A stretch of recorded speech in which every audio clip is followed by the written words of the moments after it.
menurut saya berprestasi adalah bagaimana bisa kita mengembangkan diri dan menjadi lebih baik setiap saat. Nah, di situ memang ada metode-metodenya, ada beberapa kunci-kunci. Mungkin saya akan membagi apa yang saya pahami selama ini. Nomor satu, prestasi itu ditentukan oleh karakter. Nah, karakter itu nggak bisa dididik. Pendidikan karakter itu menurutku mambu, apa trik-trikan. Gini, semua dimulai dari cara berpikir. Karena apa yang kamu pikirkan akan keluar di kata-katamu. Apa yang kamu katakan akan menjadi perilakumu. Apa yang menjadi perilakumu akan menjadi kebiasaanmu. Yang apa menjadi kebiasaanmu akan menjadi karaktermu. Nah, semuanya dimulai dari pikiran yang benar, pikiran yang baik. Itu nomor satu, nomor saya. Jadi orang pikiran mengalahkan orang lain, orang pikiran golek musuh. Kadang-kadang gitu, aku harus berprestasi harus mengalahkan dia. Urusannya bukan mengalahkan dia. Kamu menemukan potensi terbaik yang ada dalam dirimu. Urusan kalah menang ki angel soalnya. Nek iwak mas koki dijak lomba menek wit banding di munyuk ya kalah. Jadi semua orang punya caranya masing-masing, semua orang punya bakatnya masing-masing. Justru karena dia unik dan menemukan bakatnya, dia akan membuat karya yang berbeda dan semua akan saling melengkapi karya-karyanya. Orang juga rebutan lagu ini podo modele, nggak kelihatan dirinya sendiri. Dia tidak akan mencapai prestasi kalau dia hanya iso niru fotokopi dong. Karena fotokopi kelima burem mesti. Fotokopi melu-melu terus. Jadi dia harus menemukan dirinya. Dia harus otentik dengan dirinya. Itu bisa dimulai dengan karakter itu tadi. Dan tadi saya ingatkan lagi, karakter mulainya itu dari cara berpikir. Wes mikirnya sing bener dhisik, lakunya akan membawamu ke sana. Nomor satu itu. Nomor dua, kesuksesan, orang bilang kesuksesan bekerja keras. Saya nggak setuju. Karena orang bisa bekerja keras tanpa mencapai kesuksesan. Yang dilakukan dalam sukses adalah bekerja dengan tepat, bukan bekerja keras. Kenapa kita perlu bekerja keras? Karena kita tidak tahu bekerja yang tepat seperti apa. Kadang-kadang bekerja keras itu sangat-sangat diperlukan.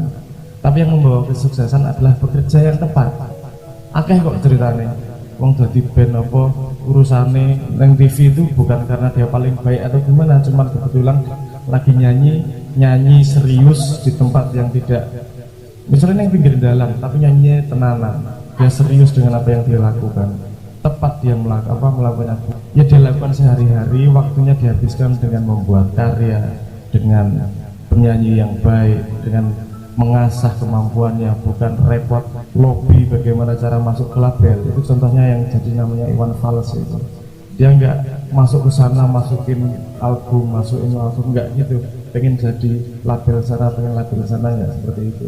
Dia bekerja dengan sungguh-sungguh dengan apa yang dia miliki, bikin karya terus sampai karyanya banyak, ngamen sampai akhirnya ditemukan, sampai suaranya matang. Itu komentar orang-orang ketika menemukan Iwan Fals. Ini dia cuma dikasih gitar dan jadi, nggak perlu musik macam-macam karena matang dirinya. Dia bekerja pada tempat yang tepat, pada momentum yang tepat. Nah, kadang-kadang momentum itu kan kita tidak bisa menebak momentum yang mana. Makanya rajin dan istiqomah itu penting. Jadi nomor dua itu, bekerja yang tepat, konsentrasikan waktu dan energi kepada sesuatu yang tepat untuk menemukan dirimu sendiri, terutama itu. Nomor dua itu. Yang nomor tiga, jangan jadi pengecut. Maksud saya begini, jangan jadi pengecut. Anda pernah dengar kalimat kegagalan adalah keberhasilan yang tertunda? Itu pengecut. Badai pasti berlalu, itu pengecut. Karena yang benar, yang lengkap, badai pasti berlalu, hari yang cerah juga pasti berlalu. Orang mungkin cerah terus, udan ono mandeke kono udan meneh. Yang perlu kita ketahui adalah kita jantan. Oke, iki lagi badai, kita lakoni, cerah, alhamdulillah, tapi tetap waspada akan badai berikutnya. Kegagalan bukanlah keberhasilan yang tertunda. Kegagalan adalah keberhasilan yang tak terjadi. Orang apa-apa, enggak apa-apa. Jangan jadi pengerjaan, wes jantan wae, nek gagal orang masalah. Wong gagal kok biasa, urip gagal iki. Jajal iki gagal, kowe golek cewek nembak ping piro lagi berhasil. Ya, jajal ra itu kayak kembang ya food ya ngono ya.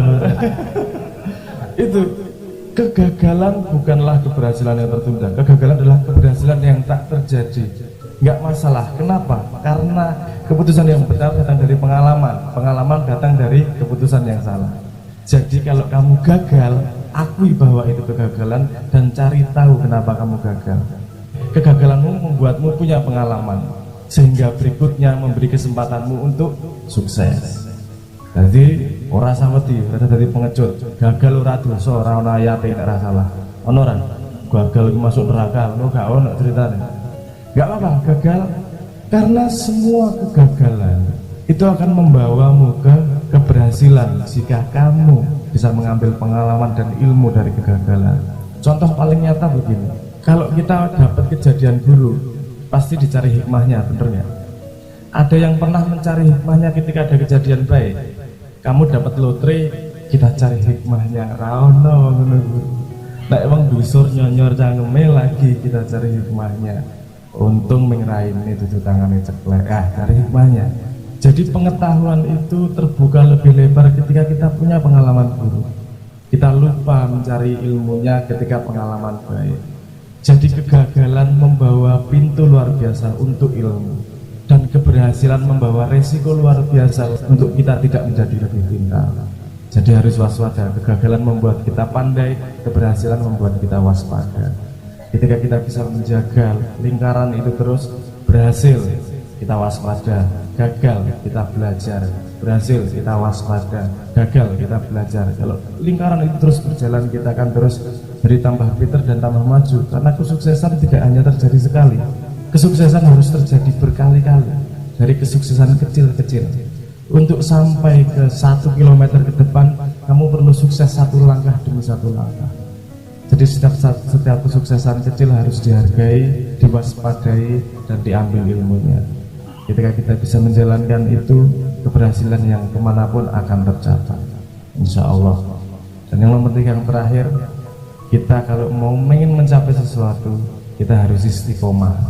Karena cita-citanya misalnya dari Jeporo mau ke Jakarta, di tengah jalan ganti cita-cita Surabaya, tengah jalan ganti cita-cita Jogja, itu nggak akan sampai kemana-mana.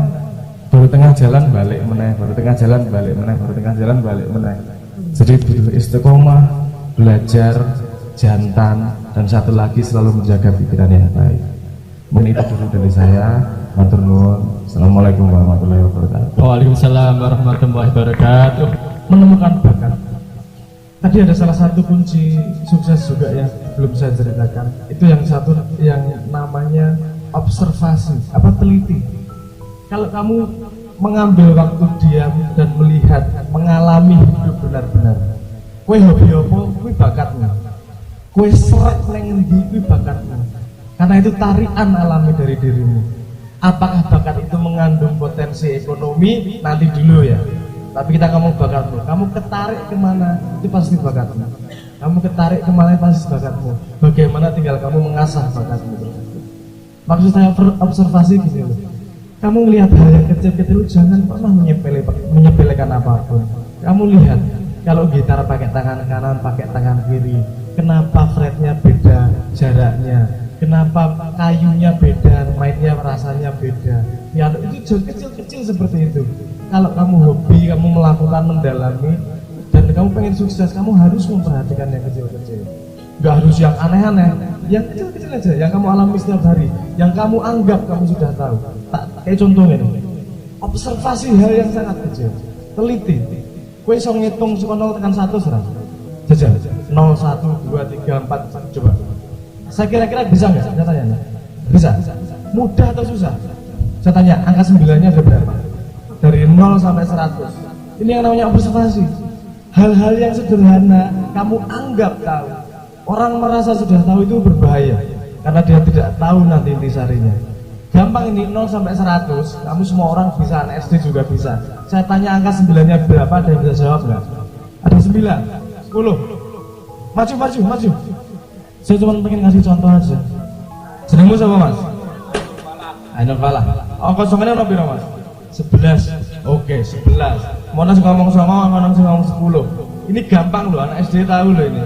0 sampai 100 anak SD tahu loh. Tapi hal yang kecil aja aku tanyain. 11 apa aja Mas? Ayo dihitung. 9, 19, 29, 39, 49, 59, 69, 79, 89, 90, 99, 91. Oh kurang. Salah Mas. Piro tadi deh? 12. 12. Piro Mas? Banyak Mas. Lupa. Jumlahnya 20. 9, 19, 29, 39, 49, 59, 69, 69, 89, 90, 91, 92, 93, 94, 95, 96, 97, 98, 99. Ya, sederhana, tapi jangan menyepelekan apapun. Oke, tepuk tangan dulu buat yang berani maju, luar biasa nih tadi. Oke Mas, menemukan bakatmu, observasi yang kecil-kecil. Kamu suka ngapain, kamu gini, itu yang membuatmu unik. Kalau kamu nggak unik, kamu cuma sama yang lain. Nanti nggak kelihatan berbeda, nggak kelihatan original. Ya kecil-kecil gitu loh. Tahu ya contoh saya tadi. Dan satu lagi, selain kamu harus observasi, kamu harus hati-hati sama yang kamu dengar, sama yang informasi masuk. Kamu harus hati-hati benar-benar. Jangan gampang percaya. Kamu dengerin, kamu tampung, kamu olah baru. Kalau benar kamu percaya atau kamu keluar dengan versimu sendiri. Saat durung tak kayak pertanyaan meneh siji. Misalnya lampu kayak, pirang buat kayak lampu nih. Ini hati-hati dengan informasi. Berapa buat? Kira-kira 1000 watt. Oke lah 1000 watt. Katakanlah itu 1000 watt. Kalau lampunya itu hidup terus, sama hidup nyala gitu, listriknya banyak mana nyebarnya? Nah, hidup nyala ya.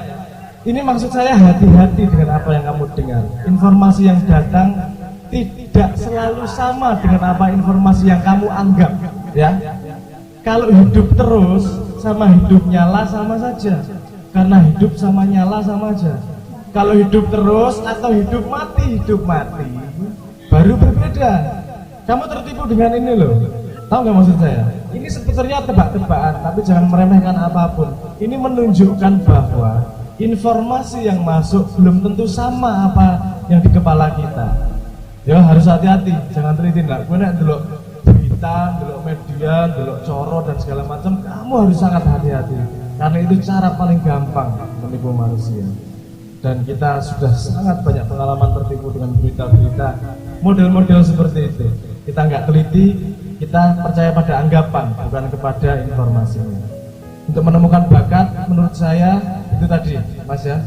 Teliti, menjalankan benar-benar, dilakoni serius, dan teliti dengan perjalananmu. Karena pada setiap perjalanan, golek hikmahin, bu seneng bu, susah. Ojo nunggu susah bu golek hikmah.